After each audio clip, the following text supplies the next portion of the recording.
Então agora nós vamos ver como descrever o equilíbrio químico. Vamos relembrar do vídeo anterior, pessoal, que eu mostrei para vocês aqui. Na verdade, o que eu fiz foi duas formas gráficas para a gente definir realmente o equilíbrio químico. O equilíbrio químico ele é atingido quando as velocidades de reação, né, elas são iguais e quando as concentrações, né, na solução ou no meio, né, no caso de gases, por exemplo, no recipiente, né, a concentração, ou seja, a quantidade de mols do composto por volume, da substância por volume, começa a ser constante, tá certo? Dei o exemplo para vocês aqui do N2O4, formando 2N2, é uma reação em fase gasosa aqui, que a gente também pode chamar de reação de decomposição do N2O4, e mostrei para vocês que o equilíbrio é atingido quando no gráfico da velocidade, as velocidades se equivalem, né, começam a ser iguais, e quando também as concentrações estão constantes. Então, essa é a maneira de você localizar no gráfico o equilíbrio. Vamos equacionar isso, vamos ver o que acontece, vamos descrever o equilíbrio. Olha só, já começaram as definições, né? Então, no sistema em equilíbrio, né, as duas reações, né, elas estão com a mesma velocidade. Quais são essas duas reações? A reação direta do N2O4 gerando NO2 e a reação reversa, né, pessoal? A reação que leva dos produtos aqui para o reagente, né? Nós temos então do lado direito para o lado esquerdo, do lado esquerdo para o lado direito, e nós temos aqui uma dupla seta. Quando a gente tem a dupla seta, o que acontece? Temos uma situação de equilíbrio. Então essa é a representação de equilíbrio. Para chegar num equilíbrio, né, a reação ela tem que visualmente ou de alguma forma o químico ele tem que reconhecer que a concentração do produto é constante, né, e a dos reagentes são constantes. A reação já se processou, já chegou no estágio de equilíbrio, mas a gente lembra que o equilíbrio ele é dinâmico. Se o equilíbrio ele é dinâmico, então a gente consegue fazer uma associação entre as leis de velocidade. Vamos pegar o mesmo exemplo aqui, do N2O4, né, indo uma reação, a reação direta, né, ela indo para 2NO2, e nós temos uma equação, né, ou seja, uma velocidade que a gente vai definir mais tarde como sendo a lei da velocidade, que é a constante cinética que multiplica a concentração do N2O4. Da mesma forma, a reação reversa, né, que seria 2N2 indo para N2O4, né, a gente pode escrever essa reação inversa de maneira direta. Como que a gente faz isso? A gente troca a posição dos produtos com a do reagente. Então, uma reação direta com uma reação. E por que eu quero fazer isso? Eu quero fazer isso porque depois eu quero igualar essas velocidades. Então, eu posso colocar o 2N2 agora como reagente e o N2O4 como produto. Então, a gente pode escrever dessa forma para a reação inversa. E a lei de velocidade vai ser o K da reação inversa, né? NO2 elevado ao quadrado. Pessoal, da onde sai esse quadrado? Sai do coeficiente estequiométrico do NO2. Lembre-se, balanceamento. Reação tem que estar balanceada, né? Aqui, ó, a reação de equilíbrio no equilíbrio balanceada, para que nós consigamos colocar os coeficientes estequiométricos sendo considerados na lei de velocidade.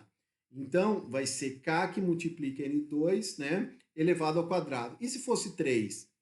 Elevado ao cubo e assim por diante, tá bom? Como aqui você tem um coeficiente estequiométrico 1, né, aqui você não vai ter, então, você vai ter o 1 que a gente omite, né? Então você vai ter a constante de velocidade direta e a constante de velocidade inversa. Bom, no equilíbrio o que acontece? As velocidades são iguais, o que nós fazemos?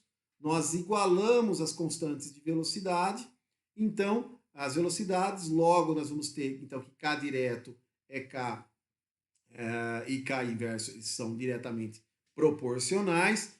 passo o N2O4 multiplicando, vou ter que Kf sobre Kr é igual a NO2 ao quadrado sobre N2O4. Isso daqui nos mostra o quê? O que acontece no equilíbrio. As velocidades são igualadas, então nós temos, lembra que eu falei para vocês que ia aparecer uma divisão em algum momento? Olha aqui, ó, a constante de velocidade da reação direta sobre a constante de velocidade da reação inversa. E ela apareceu, olha aqui, ó, ela apareceu. Aparecendo essa situação aqui, nós temos então uma proporcionalidade agora entre o produto e o reagente. Pessoal, olha que interessante. Isso aqui é concentração dos produtos elevado ao coeficiente estequiométrico. Isso aqui é concentração dos reagentes, né, elevado ao coeficiente estequiométrico. Se nós considerarmos que nós temos uma situação de equilíbrio, quando essas velocidades estão iguais, nós podemos então definir a nossa constante de equilíbrio. Ou seja, o KEC, né, a constante de equilíbrio da reação é igual à constante de velocidade direta sobre a constante de velocidade inversa, que é igual a produto é igual aos reagentes, né, sobre concentração dos reagentes, dos produtos, desculpa, sobre a concentração dos reagentes. Olha que mais interessante. Nós já temos uma situação que é intrínseco de como é que se a gente pudesse bater uma foto da nossa reação química quando ela atingisse o equilíbrio. Se a gente batesse uma foto da reação no equilíbrio, nós veríamos essa concentração no equilíbrio, tá? E o mais interessante, a constante de equilíbrio, ela é uma razão da constante de velocidade. Olha que fato bem interessante, né? Nós vamos ver para frente, lá para frente, que está relacionado com energia também. Isso é muito importante para os químicos correlacionar isso com energia. Nós não vamos fazer isso agora. Mas olha só, qual que é a diferença do KEC para o KF e para o KR? Esse K tem que ser maiúsculo, tá? Então, constante de equilíbrio, pessoal, é K maiúsculo. Né? Essa representação vai ser quase que... vocês vão fazer ela até o final do curso, né? Até o final do curso vocês vão ter a constante de equilíbrio sempre em maiúsculo e a constante de velocidade sempre em minúsculo. Então agora nós temos a nossa constante de velocidade, nós podemos então generalizar. Só vou voltar aqui para vocês lembrarem que essa reação é essa reação aqui, pessoal. Olha aqui, ó. N2O4 dando 2N2. Nós escrevemos a reação direta, a reação inversa, fizemos a velocidade da reação direta, a velocidade da reação inversa, correlacionamos, igualamos as velocidades. Por quê? Igualando as velocidades, nós temos a condição de equilíbrio. Lembrando que o equilíbrio se atinge quando as velocidades são iguais, né? E quando as concentrações são constantes, ou seja, elas param de variar no tempo, nós rearranjamos, igualamos as duas, obtivemos então a constante de equilíbrio KEC, KEC é maiúsculo, tá? Constante de equilíbrio obtida, nós tivemos então agora a generalização. Olha que bacana. A generalização é reagentes A mais B dando C mais D, multiplicado então pelos coeficientes estequiométricos, vai dar uma expressão Kc igual a C elevado a C, D elevado a D, A elevado a A, B elevado a B. Esses minúsculos são os coeficientes estequiométricos, temos as concentrações e nós vamos ter o Kc, que seria também correlacionado à constante de equilíbrio. Por que eu estou colocando Kc, pessoal? Porque Kc também é o que vocês vão encontrar nos livros, né? Então, tanto Kc quanto Kec quanto K. E ainda vai aparecer um Q aqui, no lugar do K. Mais para frente eu vou explicar o que significa o Q maiúsculo, tá bom? Por enquanto eu estou só com o K, que é a constante de equilíbrio. Por que eu coloquei KC e não KEC? Porque em alguns livros, até fiz de cor diferente, em alguns livros vocês vão ver também o KC. Não importa, pessoal. O K vai ser maiúsculo, vocês podem só usar o K, vocês podem usar o KEC, pode usar o KC, pode usar qualquer uma dessas nomenclaturas, desde que o K seja maiúsculo para diferenciar da constante de equilíbrio, seja para representar o equilíbrio aqui, né, que nós estamos mostrando. Então, essa expressão, ela vai valer, né, mesmo que você não saiba, né, o mecanismo da reação elementar. O que isso significa? Isso é muito interessante. Significa, pessoal, que ao contrário, né, do que é interessante, por exemplo, em química orgânica, em química inorgânica, na própria eletroquímica, que às vezes o mecanismo, quem interage com quem, como eles interagem, é muito importante.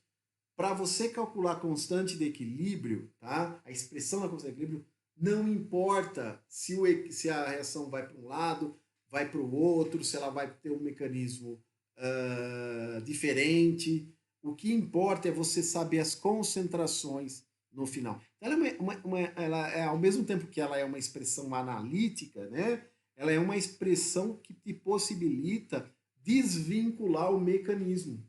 Olha só, ela pode desvincular o mecanismo. Por quê? Porque neste caso você vai ver a reação global. É como se você pegasse o bolo pronto, né? Não interessa os ingredientes, em qual sequência os ingredientes foram colocados para você preparar um bolo. O mais importante é você cortar o bolo e comer o bolo. É o que nós fazemos. Nós pegamos o bolo pronto. Na constante de equilíbrio, também. Nós pegamos o quê? Nós pegamos as concentrações prontas. Não adianta. Essas daqui, essas concentrações, vocês precisam determinar. E como que se faz isso?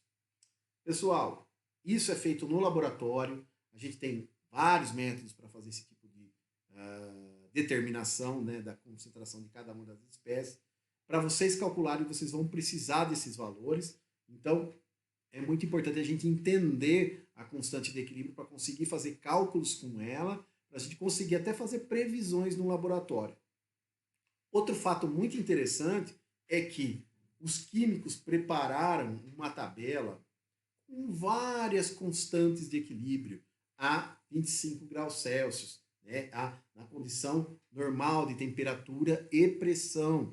Por que os químicos fizeram isso? Porque isso é muito útil a gente já abrir mão de um valor que a gente já conheça, da constante de equilíbrio, né, para que a gente consiga, então, fazer cálculos, né, da concentração de produtos, prever. O químico gosta de fazer previsão, né? A previsão que o químico faz é utilizando, então, a parte de um conhecimento prévio, né, dessas constantes. Houve uma época, né, todos vocês já conhecem, né, o handbook, né, de fisicoquímica, um handbook enorme, onde você tem vários valores, né, você pode, por exemplo, até achar constantes de equilíbrio, né, e notem que a constante de equilíbrio ela é super interessante, porque ela pode possibilitar que você já vá para o laboratório sabendo se a reação vai ter uma proporção X, se a reação ela vai te permitir, por exemplo, prever quantidades, né? Você imagina isso para a indústria química. A indústria química precisa saber, por exemplo, num reator, que a reação está ocorrendo, qual é a quantidade de produto que ela vai observar depois de um determinado tempo. Sabendo a constante de equilíbrio, vocês conseguem prever isso. E mais, o handbook também te dá a possibilidade de você ter a constante de velocidade. Olha que maravilha. Então vocês têm tanto a composição, né, a quantidade, quanto também vocês terão a constante cinética, vocês conseguem calcular em quanto tempo a reação ocorre. Tá certo, pessoal? Então, essa é o valor da expressão da constante de equilíbrio. E lembrar que o equilíbrio químico não é um equilíbrio estático, é um equilíbrio dinâmico e que a dinâmica dele permite alcançar o equilíbrio desde que as velocidades se igualem, desde que as concentrações não se alterem ao longo do tempo, ou sejam constantes, e aí vocês conseguem escrever uma expressão geral da constante de equilíbrio, tá bom?